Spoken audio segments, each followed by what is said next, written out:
Nestled in the outskirts of a mid-sized American city, Meadow Glen Estates seemed on the surface like a peaceful haven. Fenced yards, neatly paved sidewalks, and cheerful flower boxes decorated most of the porches. The local homeowners association, HOA, prided itself on maintaining a picturesque atmosphere that prospective buyers found irresistible. They pointed to the low crime rate, the friendly holiday block parties, and the well-kept playground.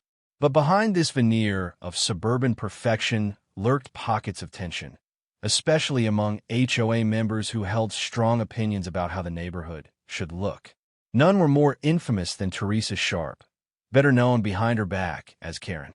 She was in her mid-50s, with short, meticulously styled hair, a preference for pastel pantsuits, and an unwavering sense of self-importance.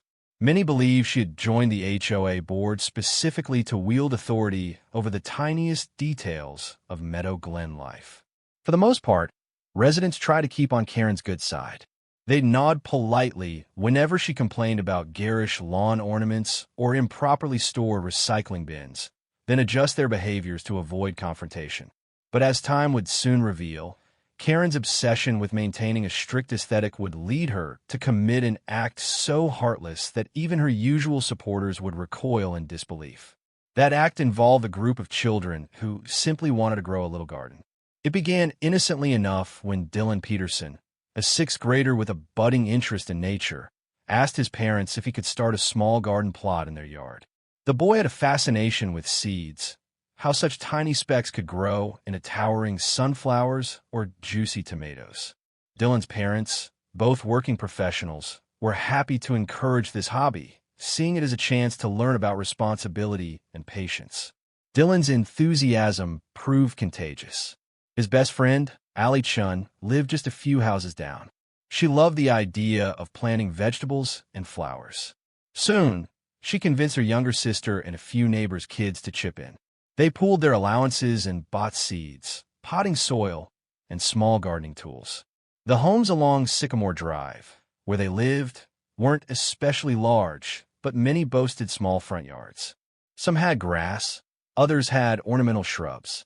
The kids reasoned that if each family allowed a tiny patch, they could collectively create a kids' garden trail, with flowers, herbs, and vegetables dotting the street. The plan was simple. Select small patches in each consenting yard.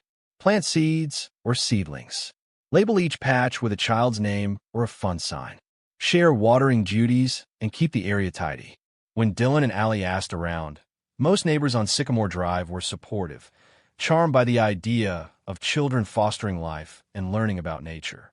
A few older residents even offered leftover pots, tomato cages, or advice on composting.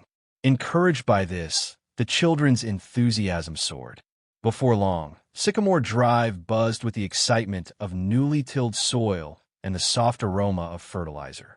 Karen, however, watched these activities with mounting suspicion from behind her carefully groomed hedges, lips pursed in disapproval. The first sign of trouble arose one late afternoon. Dylan and Allie were kneeling on the grass near Allie's mailbox, carefully planting marigold seeds to repel pests. Karen, walking her small terrier, Muffin, stopped and cleared her throat loudly. "Kids," she said, voice dripping with condescension, "don't you think you're making a bit of mess out here? All this dirt, it's not very pleasant to look at. And we do have HOA guidelines about landscaping, you know." Allie looked up, brushing soil off her hands. Milliseconds sharp. "We're planting flowers to make our street prettier. It's just a small area." Karen's glare intensified. "Prettier? These patches look like farm plots. Keep it neat, or you'll hear from the HOA board." Dylan wanted to retort, but Allie gave him a gentle nudge, signaling caution. Everyone in Meadow Glen knew crossing Karen could lead to months of petty complaints. Instead, Dylan forced a polite smile. "We'll be careful, Miss Sharp." Karen sniffed. "See that you do," she said, then walked off, Muffin trotting behind.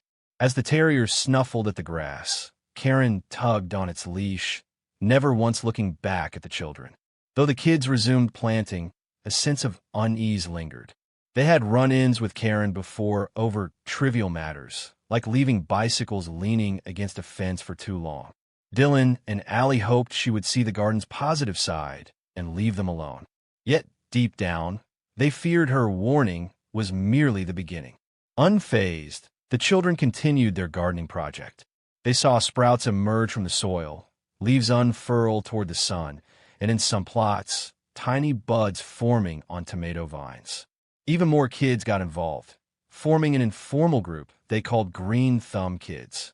Dylan and Allie acted as ringleaders, distributing seeds and watering schedules.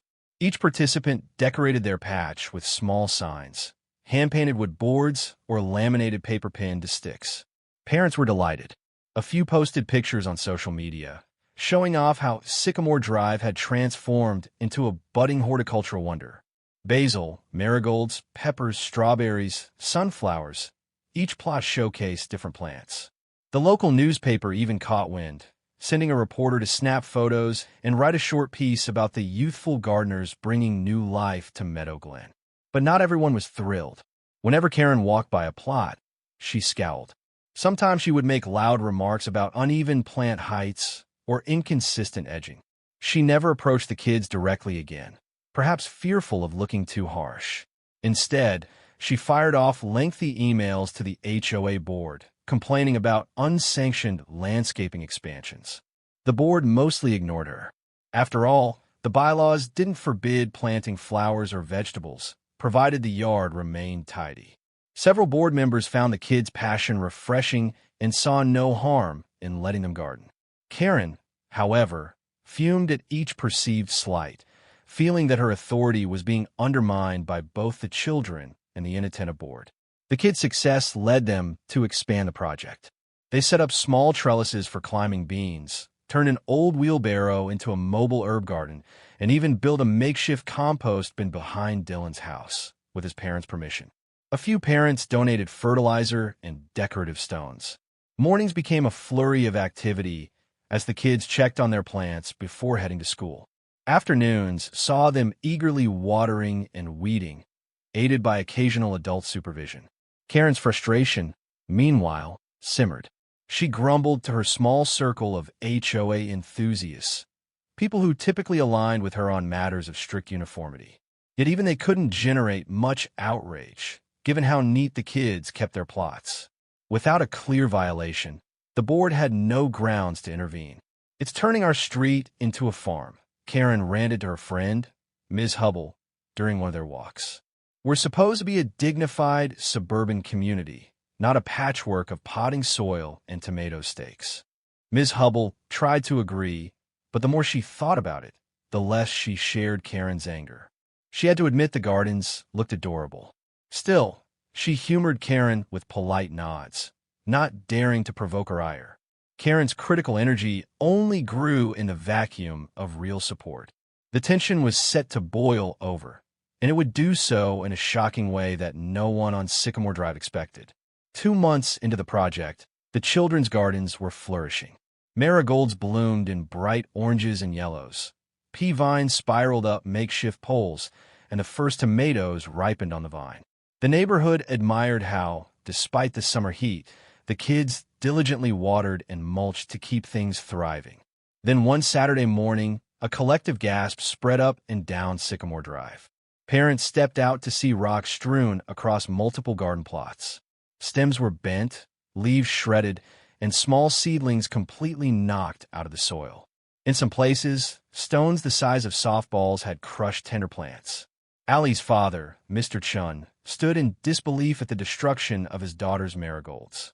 Across the street, Dylan's mother covered her mouth in horror at the sight of uprooted sunflowers. Children began to gather, tears brimming in their eyes. "What happened?" Allie whispered, kneeling to pick up a broken stem. "It looks like someone threw rocks at our gardens," Dylan said, voice trembling with anger and sorrow.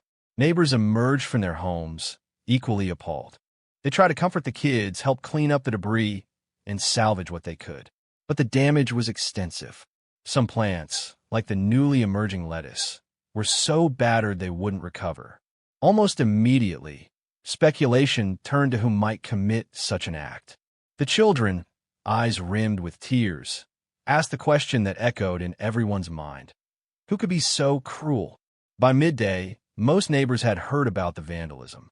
A few had even seen a figure lurking the previous night, though no one had recognized them clearly. Still, the prime suspect on everyone's mind was none other than Karen. She had been a most vocal critic of the gardens and had openly called them a farm fiasco. Dylan's mother, Ms. Peterson, approached Karen's house. She knocked politely, but no one answered. Peering through the window, she saw curtains drawn tight. Karen's car was absent from the driveway, fueling suspicions that she might be avoiding confrontation. Parents and kids gathered on Dylan's front porch to discuss the next steps. Some wanted to march to the HOA board immediately. Others considered calling the police. While the act was certainly vandalism, they debated whether they had enough proof to accuse Karen or anyone else. Allie's father proposed a more measured approach. Let's keep calm. We can document the damage, talk to the HOA, and see if anyone has security camera footage. If we can prove who did this, we'll press charges or demand they make restitution. One of the neighbors, Mr. Liu, mentioned he had a doorbell camera that might have caught suspicious activity. Everyone agreed to check any available recordings.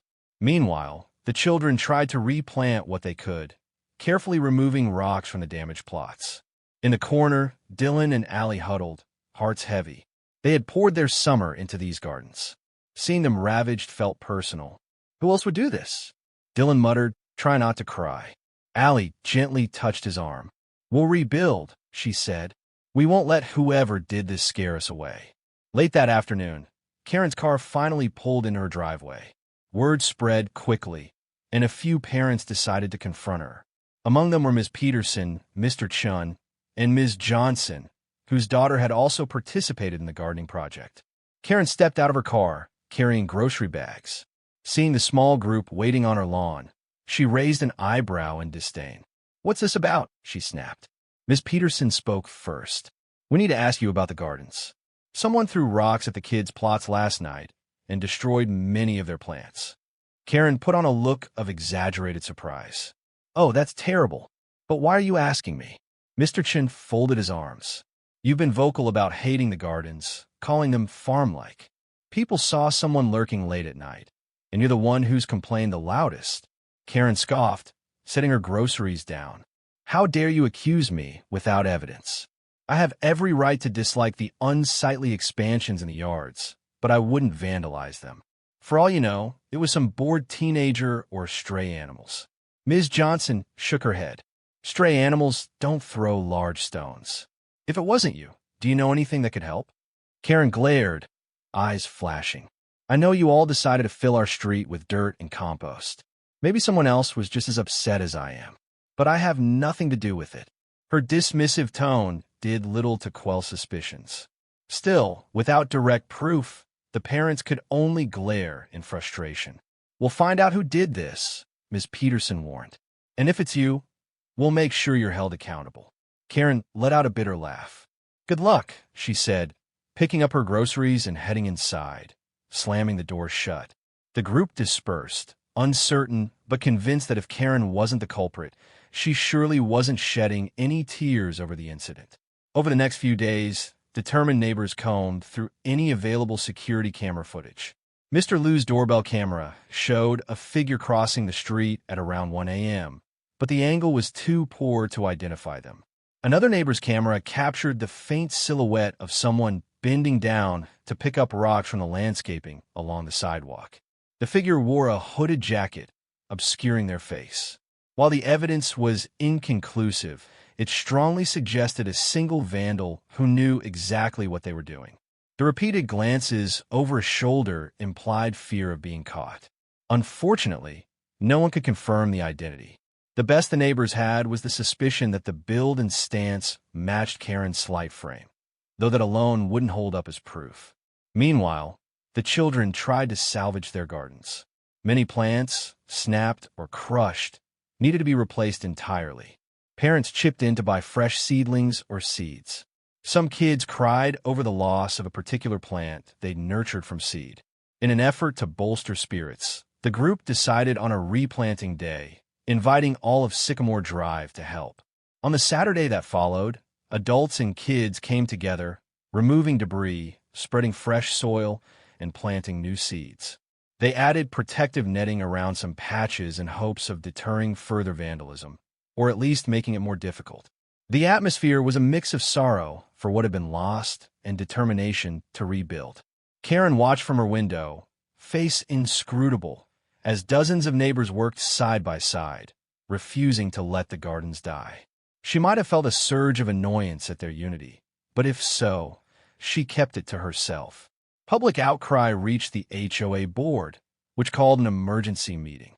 Usually, these gatherings dealt with mundane issues like fence paint colors or monthly dues, but the gardening vandalism had created a stir among residents. The board posted notices inviting anyone with concerns to attend and speak. The community center's small meeting room overflowed on the appointed evening. Families from Sycamore Drive filled every seat, some standing along the walls. At the front sat Mrs. Hendricks, the HOA president, along with the other board members. Karen, notably, was perched at one end of the table. She had served on the board for years, her seat seemingly permanent due to lack of challengers.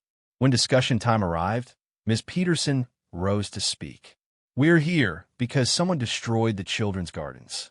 Rocks were thrown, plants uprooted. This is a hateful act that has no place in Meadow Glen. We demand the board address this.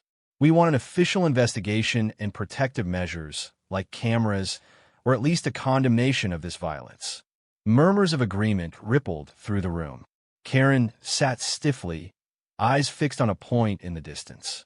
Mr. Chun stood next. "Our kids have done nothing but beautify the neighborhood.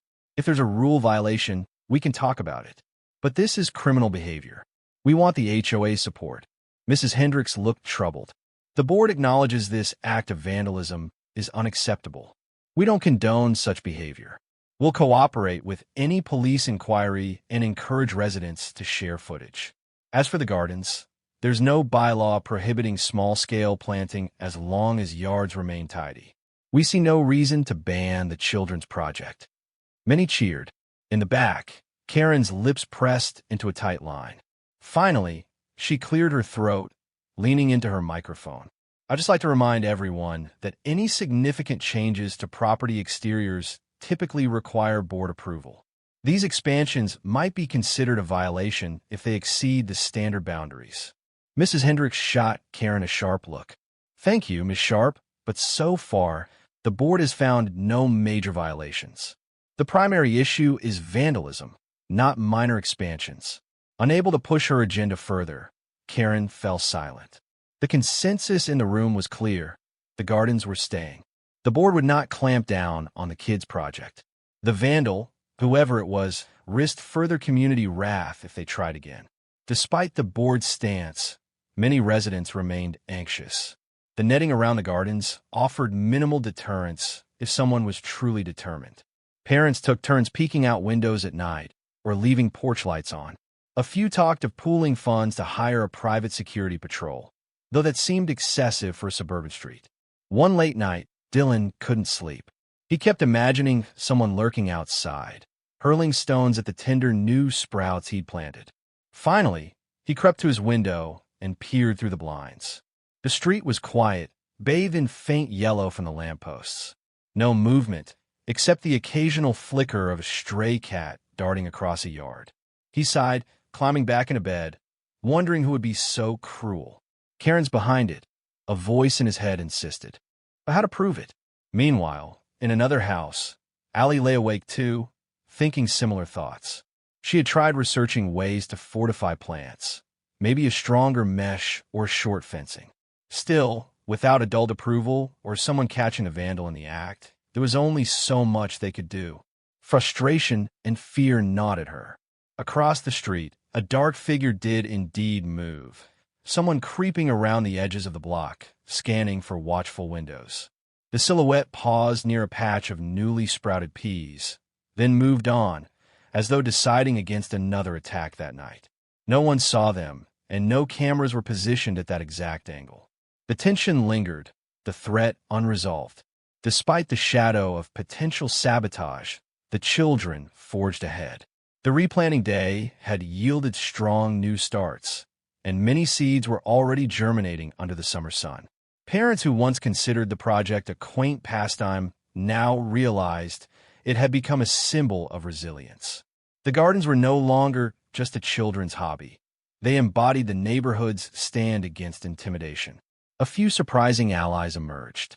Mr. Fletcher, a retired man known for complaining about kids playing too loudly, donated extra wood planks for raised beds to protect the plants from stray animals or rocks. Ms. Crawford, who once fussed over footprints on her grass, offered to store gardening tools in her shed to keep them safe. Even a local garden supply store heard about the vandalism. Touched by the children's perseverance, the owner donated sacks of high-quality potting mix and offered a discount on any seeds or seedlings for green thumb kids. The manager explained, "We're proud to see young people learning horticulture. Don't let one bad apple stop you."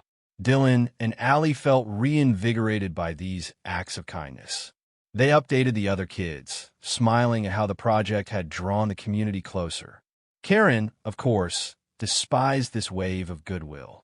As she passed by Ms. Crawford's yard one afternoon, she muttered under her breath about community coddling. But with so many neighbors uniting behind the children, she found it harder to voice her complaints openly. Encouraged by the community support, Ms. Peterson and Mr. Chun proposed a more structured approach, the Green Thumb Kids program.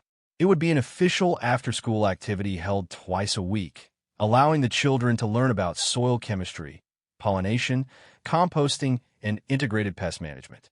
They reached out to a local horticulturist, Dr. Ramirez, who agreed to volunteer occasionally. The idea was to turn the scattered garden plots into a coherent educational experience. If the vandal was trying to scare them off, this expansion would send a clear message: we're here to stay. The HOA board, minus Karen, voted to endorse the program in a special session. They issued a statement praising the kids for their community involvement and encouraging other families to join. They even suggested setting up a small demonstration corner in the community park, where Dr. Ramirez could showcase different plant varieties. Karen's reaction was predictable fury. She complained in private that it was ridiculous to glorify children's playing in the dirt, but the rest of the board shrugged off her protests. With official HOA backing, the Green Thumb Kids program gained even more momentum.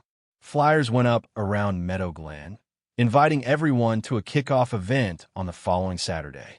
Parents planned a potluck, a seed swap, and a small ceremony to inaugurate the program. The children buzzed with excitement.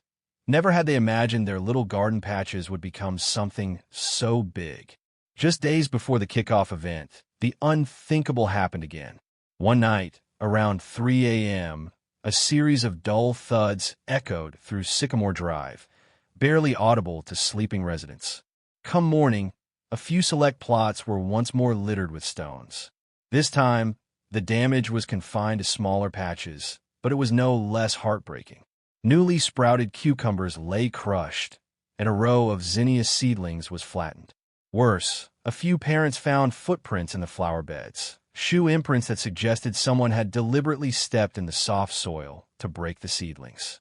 The sabotage felt targeted, malicious. Word spread in hushed, angry tones.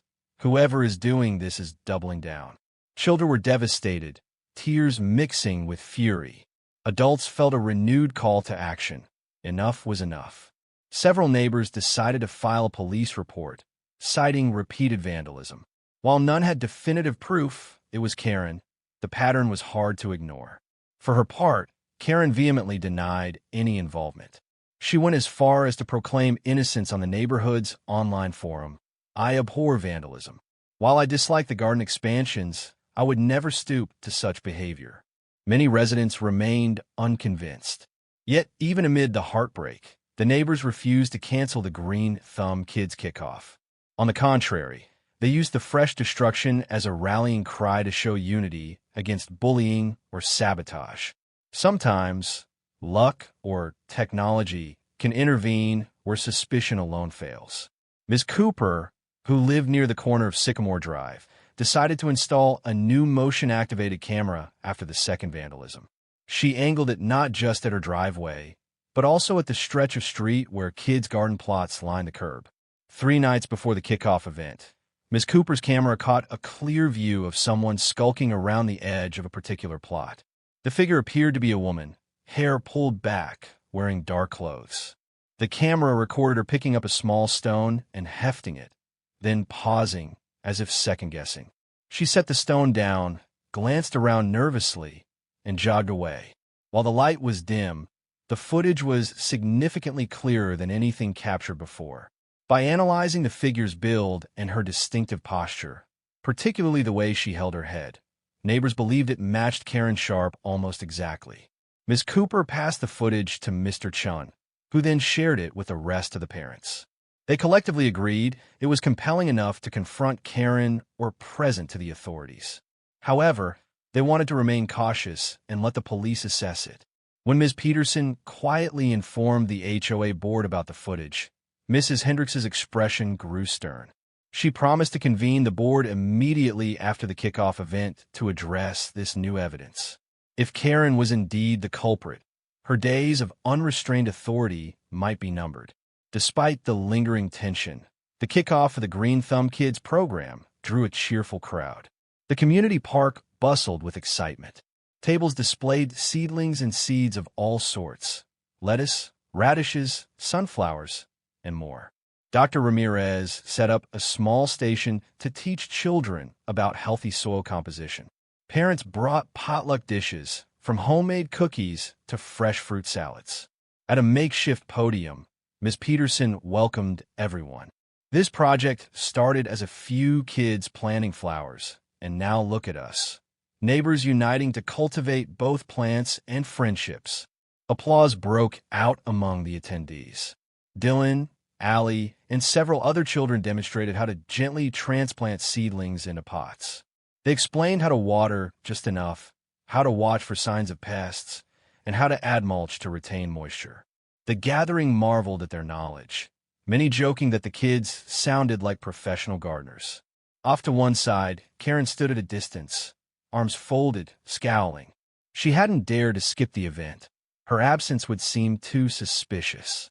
She contributed no potluck dish, offered no praise, and mostly avoided eye contact. Whenever someone approached, she mumbled a curt greeting and looked away.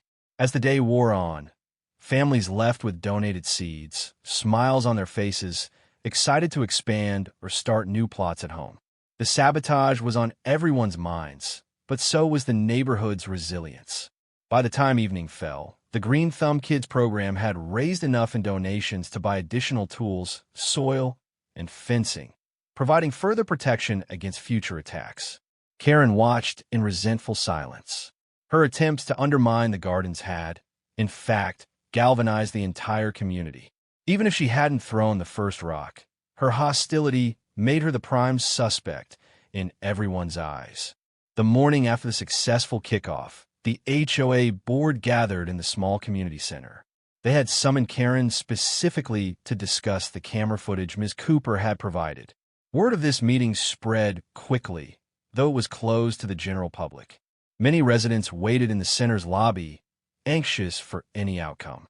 Inside the boardroom, Mrs. Hendricks played the footage on a large laptop. The grainy but telling images showed the figure near the garden plot, stone in hand.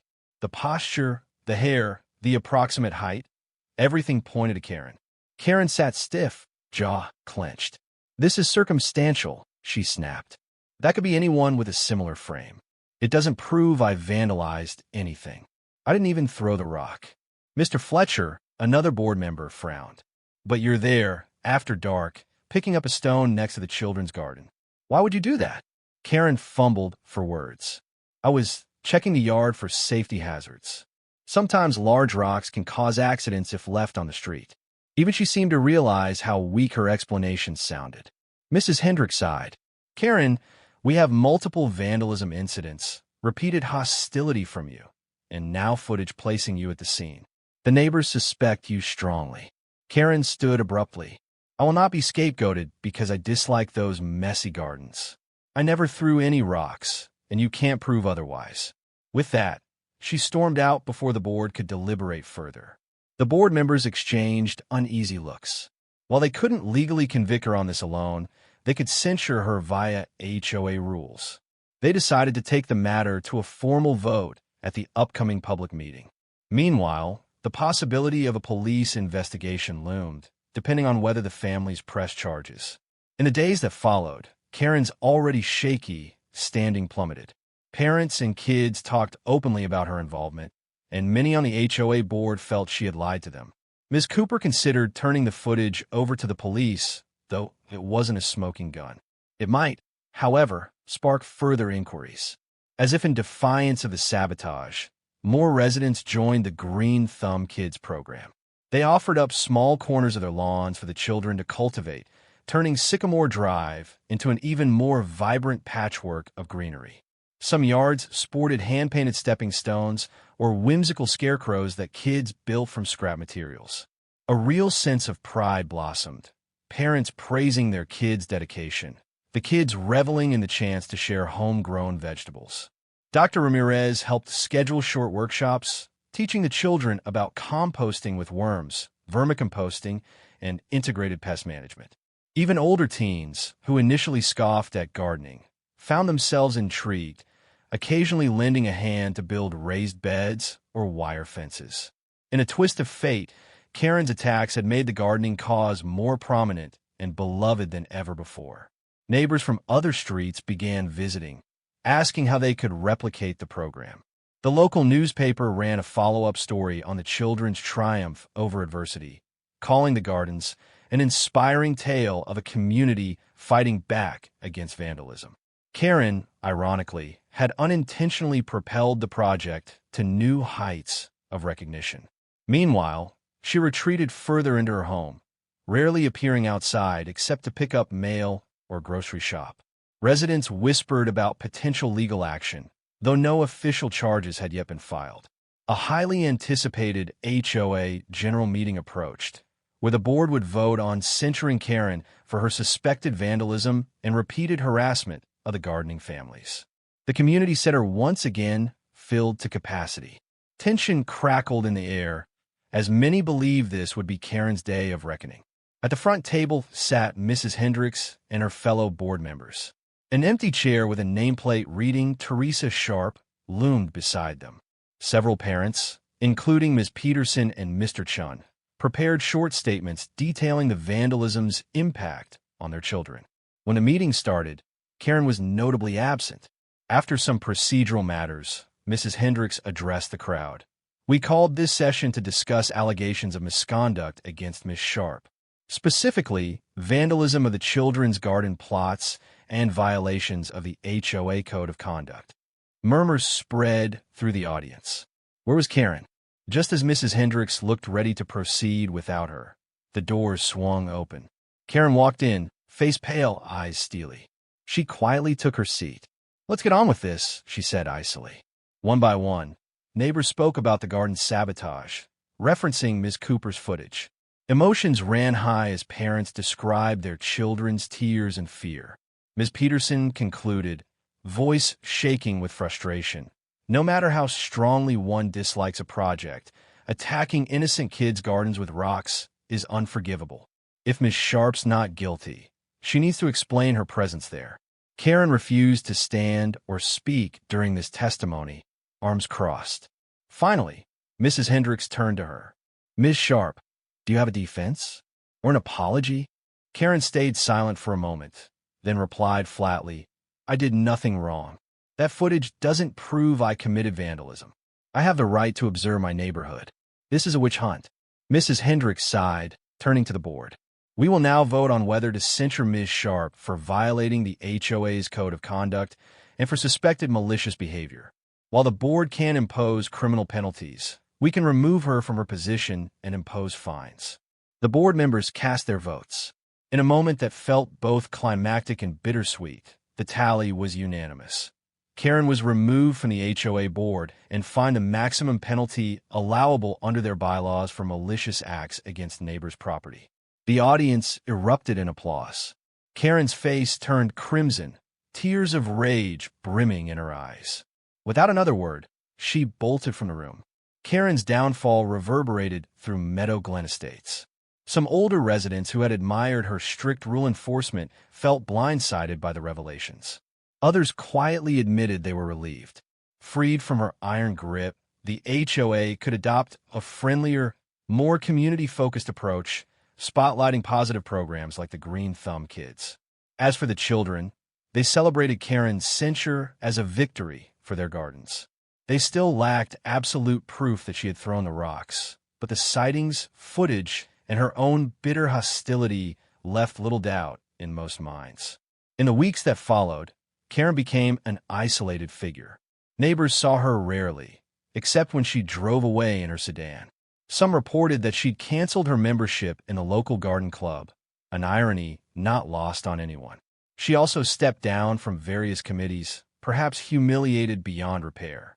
But the summer's end was approaching, and with it came harvest time for many of the children's plants. Despite setbacks, they managed to gather baskets of tomatoes, peppers, and herbs. The kids threw a small harvest party, cooking a communal meal featuring their homegrown produce. They invited the entire street, and nearly everyone attended, except Karen, who sat in her curtained house, ignoring the laughter wafting across her yard. Just when most believed Karen's role in the saga was over, something unexpected happened. A newly installed security camera outside Ms. Crawford's home caught footage of a different vandal, an unrelated teen, known for petty mischief, throwing rocks one night at a single garden plot. The teen later confessed to damaging a few plants out of boredom, paying a small restitution to the families affected. This revelation cast doubt on whether Karen had committed all or any of the sabotage. Perhaps she had done some of it. Perhaps she was only lurking out of curiosity, but not actually throwing rocks. The community found itself grappling with the possibility that Karen's strong dislike for the gardens might have made her an easy scapegoat. Yet her presence on the camera footage suggested more than just innocent observation. Nevertheless, the outcome remained the same. Karen had shown up at the scene in the dark, stone in hand, with no plausible explanation. Even if others also committed vandalism, her suspicious behavior and open hostility had sparked rightful condemnation. Some neighbors felt a twinge of guilt, wondering if they'd piled on her too harshly.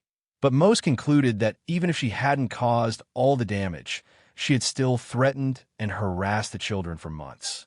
The gardens continued to flourish, stronger than ever, a testament to the resilience and unity that overcame fear and destruction.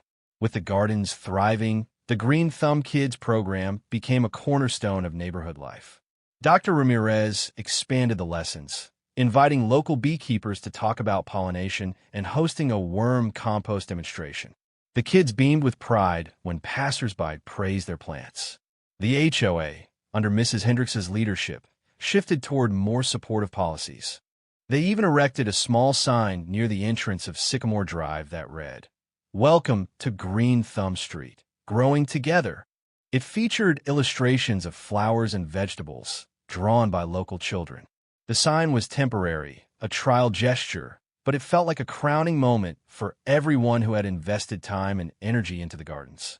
In a final act of solidarity, the HOA gathered funds to install better lighting along the street, hoping to discourage any further nighttime mischief. Some families added discreet cameras facing their lawns, ensuring that if another vandal emerged, they'd be caught swiftly. Amid these changes, the children witnessed firsthand how a community can come together against adversity. For Dylan, Allie, and the rest, it was a life lesson in standing up for what you love, even when faced with intimidation. As autumn arrived, a few leaves turned golden brown, swirling around the once vibrant gardens. Many plants were winding down, but the kids planned to try cooler weather crops like spinach and kale. Harvest festivals and pumpkin decorations dotted the neighborhood, and a sense of renewed camaraderie filled the air. One late afternoon, Allie was tidying up her plot, pulling out old tomato vines, when she spotted Karen standing on the sidewalk. The older woman looked hesitant, even pained. Allie felt her heart pound. They hadn't spoken since the sabotage incidents. Karen approached slowly, hands clasped in front of her. "Hello, Allie," she said, her voice lacking its usual sharpness. Allie greeted her politely, unsure what to expect. "I see you've kept the garden going," Karen began, glancing at the netting and the half-empty trellises. You did a lot of work. Allie wiped her brow, not sure how to respond to the woman who had caused so much trouble. Yes, she said softly. We enjoy it. Karen hesitated, as though searching for words. I never wanted to break anyone's spirit. I thought the neighborhood would be overrun with messy gardens. Maybe I got carried away. She exhaled, meeting Allie's eyes for a brief moment. I'm not saying I threw those rocks, but I see now you kids have a passion for this. Allie offered a small, cautious smile. We do. It's important to us. Karen nodded mutely, then turned and walked away. It wasn't a full apology, but it felt close, an awkward olive branch that neither confirmed nor denied her guilt. Allie watched, uncertain whether to feel relief or annoyance. In any case, the air between them felt slightly less charged. As the season shifted, the kids began planning for next spring. They discussed new plant varieties, ways to arrange companion planting, and how to keep certain pests at bay. Dr. Ramirez proposed a greenhouse project for advanced learning. The parents teased that soon the kids might rival professional horticulturists. The name Green Thumb Kids spread beyond Sycamore Drive. A neighboring community reached out, inviting them to share tips for starting a similar youth gardening initiative. The local newspaper ran a follow-up article titled, Green Thumb Kids Grow Stronger Roots, praising the children for overcoming minor sabotage incidents. The piece omitted Karen's name, focusing instead on the victory of communal effort. For Dylan and Allie, it was nothing short of remarkable to see how their small idea had blossomed. They swapped stories of the first time they planted seeds, never dreaming it would spark a mini revolution in the neighborhood. Even Ms. Peterson admitted she'd gleaned new appreciation for local produce and was cooking with fresh herbs daily. Karen, meanwhile, remained a shadowy figure. She kept her yard immaculate, but no longer ventured opinions on others' lawns. She skipped most HOA gatherings, and her once intimidating aura evaporated. Some felt pity. Others believed she deserved her comeuppance. But with time, the anger waned, replaced by the forward momentum of the community's new identity. A year after the first seeds were sown, Sycamore Drive bore scant resemblance to the place where tension once crackled over tiny garden plots. Instead, it was a lively street of thriving greenery. Although the children's gardens had weathered rocks, doubts, and hostility, they stood as living proof of resilience and cooperation. The kids organized a grand Harvest of Hope festival to commemorate the anniversary. They decorated the street with banners, set up tables of fresh produce, and organized games like Name That Plant or Guess the Herb by Smell. Families from the entire Meadow Glen community attended, sampling homegrown salads and iced herbal teas. Dr. Ramirez gave a short speech, commending the children for their perseverance and love of nature. To the surprise of many, Karen appeared near the edge of the festival. She lingered by a display of potted flowers, quietly observing. At one point, she picked up a small succulent from a table labeled, Take One, Grow at Home. Holding it gingerly, she approached Ms. Peterson, the festival co-organizer. In a near whisper, Karen said, Perhaps I'll try planting this. Ms. Peterson nodded, offering a kind smile. If you need any tips, let us know. Karen said nothing more, but a flicker of something like humility crossed her face. She slipped away, the small succulent in her hands. Perhaps it was a sign that, in her own guarded way, she was ready to embrace the spirit of the street's transformation. And so, Sycamore Drive went on, blossoming season after season. The children who first scattered those seeds had grown, not just in height, but in unity and understanding of what a community could be. Even the hardest hearts, like Karen's, were not beyond the subtle power of nature's quiet miracles. The gardens had proven that from the tiniest seeds, a harvest of hope could flourish, stronger than any stones cast against it.